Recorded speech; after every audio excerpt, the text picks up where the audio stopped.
அல்லாஹ் அக்பர். ரசூலுல்லாஹி ஸல்லல்லாஹு அலைஹி வஸல்லம் அவர்கள் சொல்கின்றார்கள், ஒரு கூடாரம் நீங்கள் நினைக்கிற மாதிரி இந்த துணியாலேயோ அல்லது தோளாலேயோ செய்யப்பட்டிருக்காது. 4 பக்கத்துலையும் பிடிச்சி கட்டிக்கிட்டு இருக்க சிரமம்லாம் கிடையாது.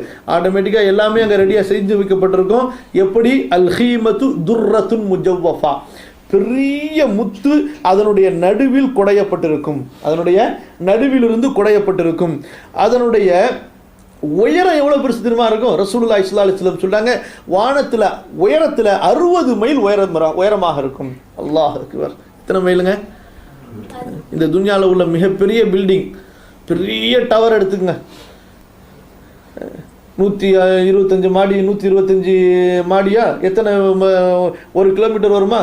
இப்போ சமீபத்தை துபாயில் கட்டிகிட்டு இருக்கிறாங்க, 1.5 கிலோமீட்டருக்கு ஒரு பெரிய புர்ஜுல் அரபுன்னு சொல்லி அதை ரொம்ப பெருசாக சொல்கிறாங்க. அல்லாஹ் சுப்ஹானஹு வ தஆலா அவனுடைய சொர்க்கத்தில் எவ்வளோ சிம்பிளாக தயார் செஞ்சு வச்சுட்டான். இந்த மாதிரி எத்தனை கூடாரங்கள், ஒரு கூடாரத்தினுடைய அளவு எப்படி? 60 மைல் உயரமாக இருக்கும். உயரத்தில் 60 மைல்னு சொன்னால் எப்போதுமே அகலம் அதை விட பெருசாக தானே இருக்கும். கீழே பேஸ் உயரத்தை விட ஆனால் உயரம் மேலே போக போக கீழே பேஸ் பெருசாக இருந்தால் தான் உயரம் நிற்கும். அப்போ உயரம் 60 மைல்னு சொன்னால் அப்புறம் அகலத்தில் எவ்வளவு பெருசாக இருக்கும்? அல்லாஹ்வுடைய தூதர் ஸல்லல்லாஹு அலைஹி வஸல்லம் சொன்னாங்க, உயரம் 60 மைலாக இருக்கும். ஒவ்வொரு கார்னர்லையும், ஈச் அண்ட் எவ்ரி கார்னரில் அல்லாஹ் தஆலா அவனுக்கென்று விசேஷமான ஹூர்களை தயார் செய்து வைத்திருப்பான். பிக்னிக்கில் போய் முழுசாக என்ஜாய் பண்ணிக்க.